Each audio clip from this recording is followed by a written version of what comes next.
Meatloaf. Meatloaf, Ma, get the meatloaf.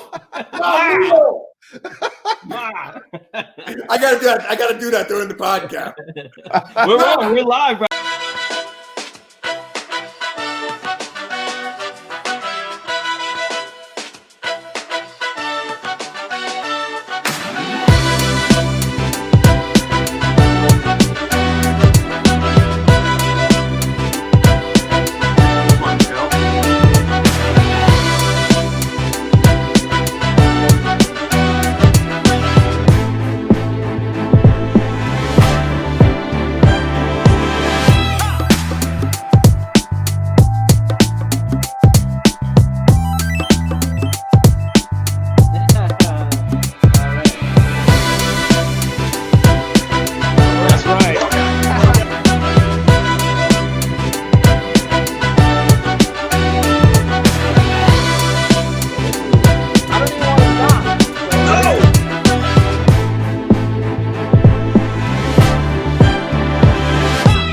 You, Jason, is you know, I know that you've been in this biz for a long time. You know, what made you say I want to get into the car business when you were a young man, when you were like, you know what, this is what I'm gonna do? What made you make that decision? So what made me get in the car business? I was 16 years old, 16 actually, and I'm deaf, I'm hard of hearing, and I was beat up in school from the time I was 10, 11, 12, 13, 14, 15, and I was beat up. And on my 16th year, right, my mom gave me permission to go beat up a kid in school. So she asked me to go beat up the kid that was picking on me. And I told my mother that I would go to school and I'll fight the kid, but I don't know if I'm going to win. But I'm going to go fight him. Well, I had the opportunity because the kid was lying down in the hallway, and it was a perfect shot. It was a field punt. It was a football punt, and he was lying down in the hallway, and he was on there, and I wind up and I ran and I kicked him in the head. Okay, so this is the kid that ripped the hearing aids out of my ears. Oh. That threw me in a dumpster. This is the kid that threw me in the dumpster with all of his friends watching, who took spaghetti and dumped their trays of spaghetti and food on me while the people laughed and did their thing on me. This is the kid that used to grab my hair in school when I had it. Used to, you know, he probably loved to grab it now. You know, I love to grab it now, but he's a kid grabbed me around and bullied me for years and years and wouldn't stop. Right. So this is the day where I finally knocked him out, and when I did, the school kicked me out. But when they kicked me out for 1 week, they gave me 1 week out of school suspension. I wasn't kicked out permanently. Then they had me come back to school. And when they had me come back, what they did for me then was all the teachers. I want you to learn this lesson, okay? All the teachers were sitting around, and my uncle was listening. And my uncle was a multimillionaire, right? Mm-hmm. He was very smart. And by the way, he knew the principal because all of his kids are doctors, okay? And those kids were very bright kids in the school, okay? And that principal knew it. So when my uncle sat there with me, right, the rough guy, right, the outcast, because I'm not the son of him, but I did grow up by him. So what he did was and I'm going to teach you this lesson right now, and I hope you all learn from this one. And I'm going to learn from this in the car business right now. Ready? Yep. He said, all the teachers are sitting around the table. And the principal says to each one of the teachers, should we allow Jason to come back to school and be a part of our school? Can you all do me a favor and tell what you think about Jason? And each teacher said, Jason, he's noisy. He talks too much. He talks too much. Next one said, he's disruptive in class. The next one said, I love him. He's a sweetheart. Next one said, he's great. And I went around like 12 teachers, right? And then my uncle said, are you done? Are you all done? And they're all looking at my uncle, right? And then are you done? Now I'm going to ask you a question. How long have you known to each teacher? He did what he said. How long did you know that my nephew was getting picked on? Answer the question. And the teacher said 1 year. And the next teacher said 3 years. And the next teacher said 2 years. And the next teacher said 4 years. And they kept saying all the years. And if it was your damn kid, then why are you allowing it? Mm-hmm. You're allowing it. You allowed my son, my nephew, to get picked out in your school, which is supposed to be a learning place, for a safe place for my son to be. Mm. And you just admitted in front of me, Jason, get your shit and let's get the hell out of here. Where am I going? That was my last day of school. Yeah. He quit. He quit for me, right? I had to go get my GED. I said, what do you want me to do? I got into the car business, cleaning cars. There you go. I was a good kid. I was a good kid. Listen, I was a good kid. I wasn't a bad kid. I wasn't in drugs. I wasn't in that stuff. I was a good kid. I'll tell you how good I was. 17 years old, 16 years old. I got my GED, like I said. I immediately went to a dealership. I started cleaning cars. I got excited about it. This guy's like showing me how to do it. Now, remember, I'm a young kid, so it was interesting. 18, 19, 20. I become a prep manager. I become a manager of the department of the dealer, right? And then my uncle says, you know what? Why don't you clean cars for yourself? I'm like, no way. He's like, how much do they pay you at the dealer? I said, $12 an hour. He goes, well, that's 8 hours. You're going to make $96, right? And I'm like, yeah. He goes, well, how much do they charge for a detail? And I go, $125. And he goes, so how many do you do a day? I go, 3. He goes, well, how much is that? $375. So wouldn't you rather make $375 a day than $12 an hour? And I'm like, yeah. He goes, well, how am I going to do it? Right? He goes, you're going to go knocking on people's doors, and you're going to ask them if they want their car cleaned. You're going to ask them to do it, and you're going to clean the car in the driveway. That's what I did. I started a mobile unit. I had a beat-up little 626 Mazda with a horse trailer. 1 year, I had a brand-new truck, box truck, right? Beautiful truck. Let it all up, right? Business started growing. 1 detail shop, 2 detail shops, 3 detail shops, 4 detail shops, right? And I had several people working for me. And I built this like empire of cleaning cars for years and years. And I learned so much on cleaning cars. I learned the eye. I had the eyes for paint. And I learned about the eye of paint. And a lot of people don't know what that means. And other words, can you paint tell me if it's been painted or not painted? Can you look at a car and tell me if it's been cleaned, if it was vomited, if it was actually detailed? When you get into a car, you'll figure it out. But anyway, my point is, the next step I get into is I go on Craigslist and I start, I start buying these vehicles, right? Because Craigslist came out and I started buying these cars cash, right? I took them over to the auction and I was making money on them. And I started buying a bunch of them. Like, oh my God, this is great, right? And then all of a sudden my uncle said, you know what, Jason? He says, you got to get into car sales. I said, car sales? You kidding me? I'm deaf. Nobody's going to hear it. I can't hear what they're saying. He goes, you don't listen. He goes, just do what they want you to do. And I'm like, really? So I tell you, right? So I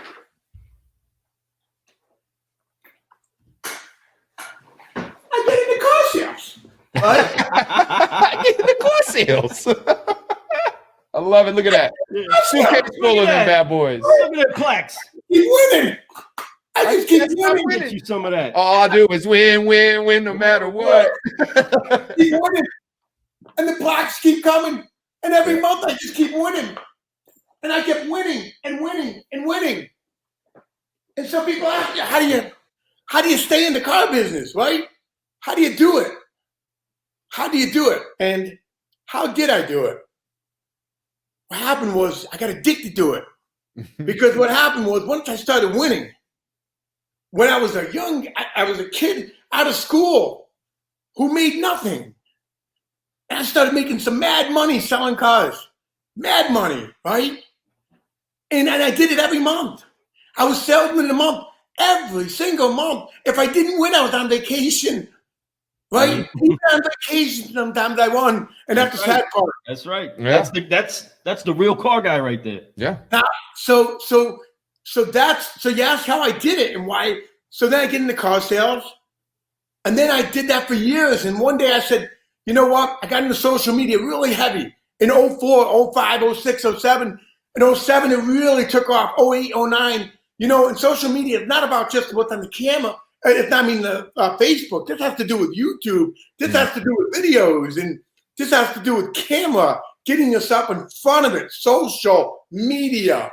It does not just mean, it doesn't mean Facebook alone. Yeah. It's the camera. It's social media. Right. Okay. So I got heavy into it. And I got great in front of that camera. And the better I got, the more money I started making. And the more people were coming into the dealership to see me without having to stand outside. And then one day I said, you know what? I'm going to operate in the world, the #1 Facebook pages in the world. And I did. And I operated the #1 most engaged automotive Facebook pages in the United States. And when I did that, I got the paper out.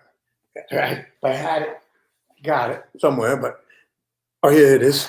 I want you to pay attention to this. Let's see how good you guys are on social media. Okay? Okay. Okay. Yeah. Organic, paid. Post, the reach. You guys know what reach means. Yeah. So what is the reach on that? How many people organic? Organic. How many does that say? 392,646. Wow. How many people like that post? How many people like that post? 4,904. How many people shared it? 6,370. Holy cannolis, Batman. Wow. How many people commented on it? That's 4235. Wow. Okay. Wow. Yes, Wow. sir. Wow. Those are very, very good numbers, and I do know exactly what those numbers are about. They're all right. They're not bad. They're not too bad, Jason. You're doing all right. You're doing all right. It must have been a Wednesday or something. Social media is word driven by the word engagement. Yes. Engagement. That's the only thing you're on social media for, is the word engagement. How many people like, share, and comment. And the main thing you better get is the share. If you like it, good for you. I'm glad you like my stuff. Right? Good. I'm glad, right? But the more influential it is, the share is what you're looking for.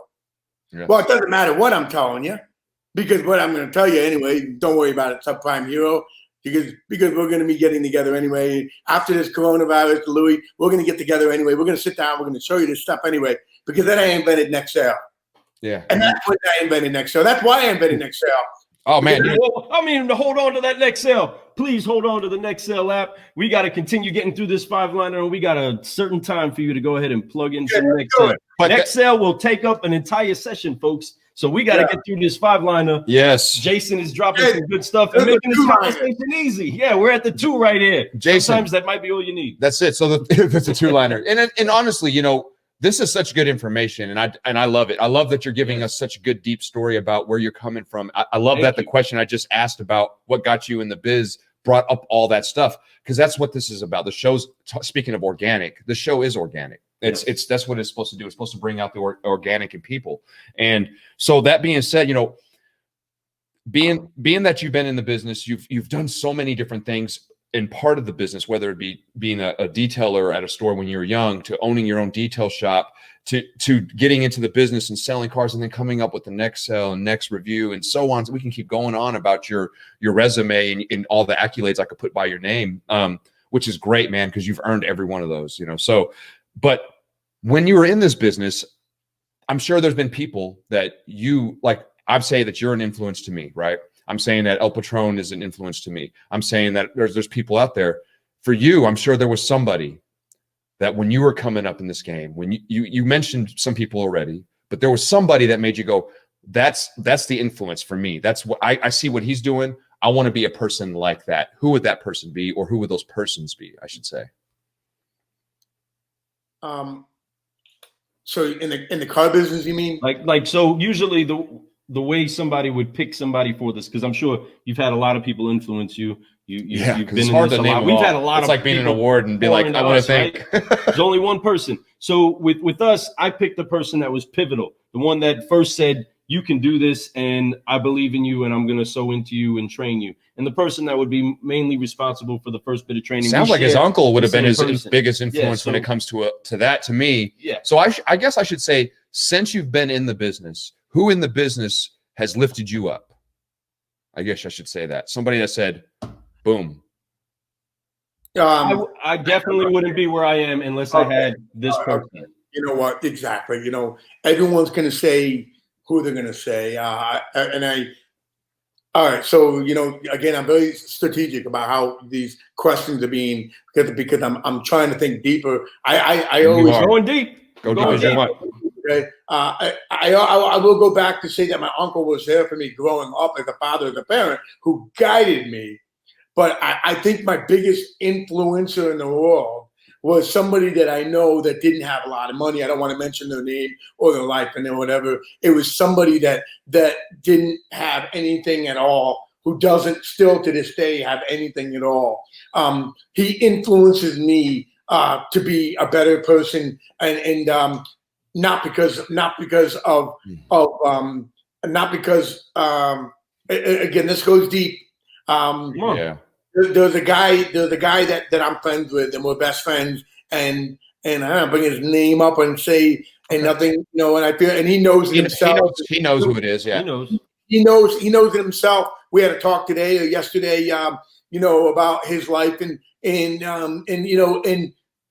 know, as I was growing up throughout the years, just this guy's been here to tell me, oh my God, you're kicking ass, man. Holy, what you're doing is incredible. It's genius what you're doing. And everybody else said, what are you doing? What are you doing? What are you doing? What are you doing? And even my uncle, who has been there for me, he would say, what are you doing? Right? And I remember when I said, I'm going to build an app, right? And he said, you're going to build an app. And my uncle's like, you're going to build an app? You're not building no app. I'm not doing that. Like, I'm not, you know, my uncle's like, got mad at me because he's not into that digital stuff. He hates social media. He's almost 80 years old. He hates it. And he said, you're not doing it. I'm going to build an app.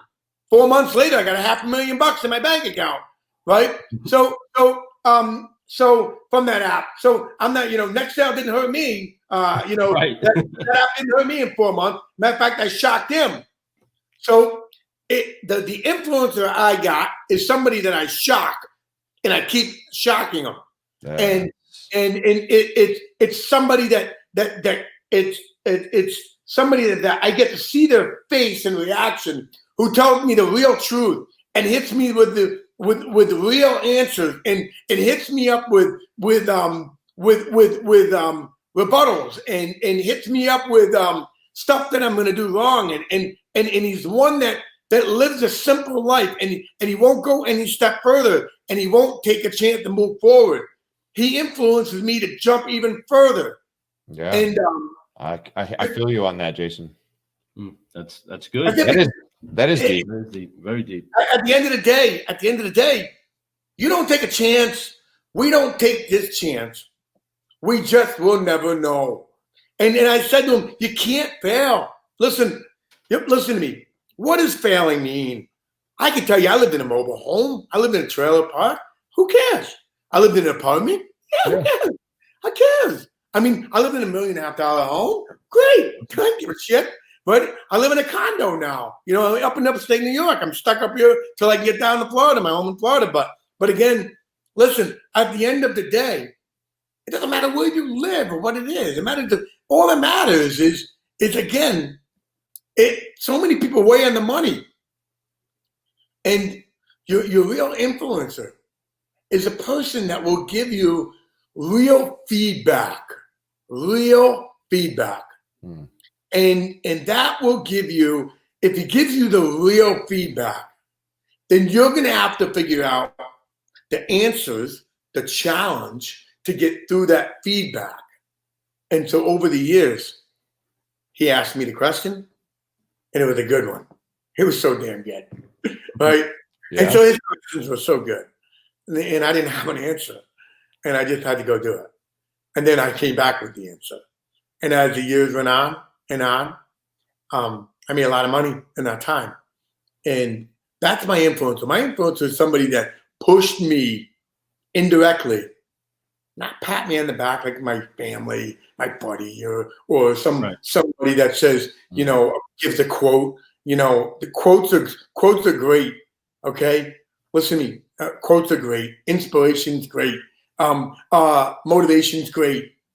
But as soon as you pop that damn balloon, it goes like that anyway. Okay, so it can pop in 2 seconds. You've been to a dealership, right? And the manager starts, you know, get you all going. It's Saturday morning, guys, right? We got to have a great day, right? Then all of a sudden you go up to the sales desk and he says, what do you got? What do you got? What are you doing?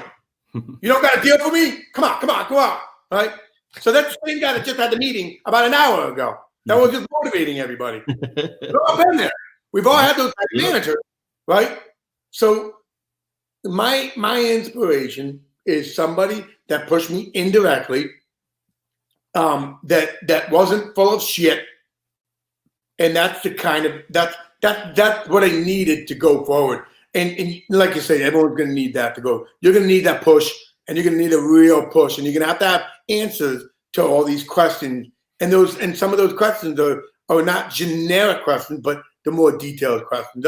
So that was basically it on that end of it. You know. Yeah, no, it makes so sense. And when you say it gets deep, that is true. You know, an influencer, somebody that influences you, can be somebody that, like, an unspoken person, just people in general that give you the truth, you know, that tell you, you know, hey, you know, it's great, but this or whatever it is. And I respect that from people. I do. I honestly respect the honesty from people, not just the, like you said, the good old boys and, you know, or the fake people who are like, yeah, man, your show's great. And it's awesome. When you got a lot of money, when you have a lot of money, listen, pay attention to the people that are influencers online. Yeah. Right. When they all got so much money, right? Everybody's like, oh my God, he's so great. Oh my God, he's the best. Oh, you're the best. And go down and look at his post. He makes a post. He gets 700 likes and nobody knows anything about him. He doesn't do anything but talks about money, money, money, money, money, money. Right? Yeah. Everybody's influenced on money, money, money, money, money. Okay? But when you got cancer and you're laying there and you're in your damn bed, money ain't doing nothing for you. I promise you that money won't be worth it. You won't be sitting there. Okay? And I promise you, all those likes don't mean shit. No. Okay? At the end of the day. So again, go ahead. Finish that out. I'm holding my tongue. Money. People are driven by money. Right. You want to be driven by money, then you're in the wrong. Then you're in the wrong deal. The dealerships today, we're not in it, man. I'm sorry. I'm not driven by money. You don't have to show me your Rolls Royce. I don't give a shit what you're driving. Right. I don't care what you're driving. I don't care about your plane. I don't care about your I don't care about none of it. I don't care about your big house. I don't care about your 7 bedrooms. I don't care about your 9 bedrooms. Right? I care about you. You. Right. Yeah. Especially car guys. We definitely don't care about what you're driving. We see cars all the time. Yeah. So you know, cars they're cool. They're fun, but they come and go. Just like anything else. After 5 years, it's not cool anymore. And so, like, you're right. It's about the realness. So somebody can have money. Somebody can be have all that, can have the Maybach, can have this, can have the 10-room house with the pool in the back that's got the cave in, you know, the grotto where anyway, you can have all that kind of stuff. But if you come on the camera and you're just real with people, you're not sitting there just like, check out my Maybach, check out my airplane. But you just talk to people and you just say, hey, yeah, man, I got this, but this is just because I genuinely care and I want to help people. You know, one guy that I do respect that we know has tons of money, it's Tony Robbins. You know, this guy, he's a great influencer. He loves to help people. He's a motivator. He has all this stuff, but he doesn't sit there and talk about how much money he has ever. Never. And I know this dude's net worth is amazing. Never. Amazing. They all the wealthiest people in the world, even the wealthiest people in the world, don't get on there. They have their jeans on. Talk about the money. They don't even talk about their money. They don't flash their cars. They don't flash anything. People that flash stuff, they have a insecurity problem, right? So you're getting ready to talk to somebody that has an insecurity problem. Sorry. And that's why I think what you, sorry to interrupt you, but that's why I think the relationship that you have with the person that's so instrumental to you is that this person wasn't impressed by your money. your success, the things that you did. They weren't impressed by the great relationships that you had, what you drove up into, how great you were successful in your business. That didn't impress them. You know what I mean? Never Right. time.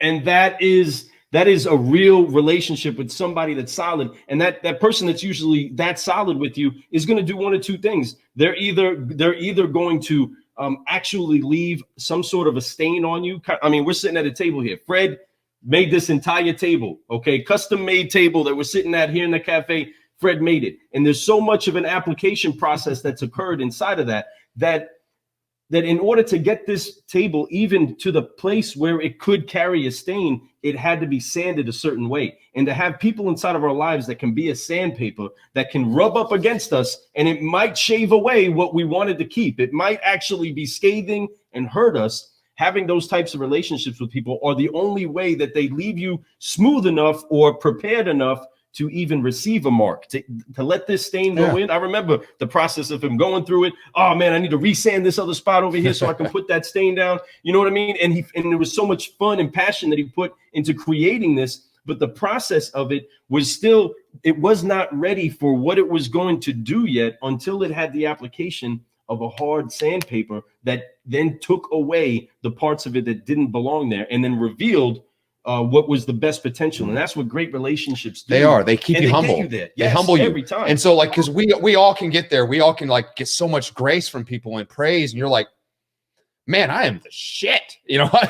Like really, you feel that way, and it's okay to feel that way, because you should have a little bit of self-confidence in you, right? But there's something about having a friend that'll pop that balloon for you. Poof, hey dog, sit back down at this chair. You're just a human being. And you have a lot of growth still left in you. So, and that's a friend when they're not wrapped around you because of that moment. Right. And that's how you know really quick. Yeah. Yeah. And I can appreciate that. And I'm glad that you have somebody like that in your life, Jason, because we all need one like that. And you know, so that's really cool. And I can tell you're the kind of guy that would give that realness to us too. Like if I talk to you and say, hey man, what'd you think about this? You'd be like, man, that shit sucked. Right. Or you'd be like, man, that was really awesome. Or, hey, you could have tweaked this. You would just give me a real answer. You wouldn't give me the if I don't give you the real answer, you're not going to be able to fix it. That's exactly it. Your word is useless to us. If I don't get the real you, then what do I talk to you That's for? the point. We don't have time. So we all need those. We need those people in our lives. We have bullshit conversation right now, and that's what 90% of the world does all day long. They have bullshit conversations all day long. Because it's anecdotal and it's not productive. You're not going to get real answers. That's right. That's right. That's why we try to ask real questions. It's hard to fake a good cup of coffee. 10 minutes ago, they just learned it, and all of a sudden they're the best at it. I love it. Every time. Truth. But just to finish on before he goes to his fourth question. Sorry. Mine's coming up. So, car guys, listen, there is a big fundamental difference for you chasing money and you doing great works that has money chasing you. There is a completely different flow in the way that you approach life. When you're chasing the money, it is very obvious and real people can see it. Whether you're a kid from the street or you're a car dog that really knows how to read people, you know when a person's chasing money or when they actually have real content. And unfortunately, some people that are very shallow, it's very easy for them to, like the Bahamas, get uprooted. It's very easy for them to get uprooted. But for those that are actually shallow and you can see down into those treasures get picked up easily. There's nothing after that. After what was left there by accident, those treasures are gone. There's no deep to go into. And so people like Jason, people like El Patron, people like the rest of the solutionaries from the last series, those are people that actually have content. We are talking to people that are actually trying to find a way to help somebody. His app is not just so that he can do well in life. He's already done well in life, folks. Jason is already doing great. He's providing something, and his answer for people has been to give it to dealerships for free so that they can build their business. And we'll get back. I'll get back to that. I'm spilling the beans. I don't want to spill. So I'm gonna get a little bit kind of outside of this whole, talking about influencers and talking about the business. I want to ask something more personal from you, man. And this is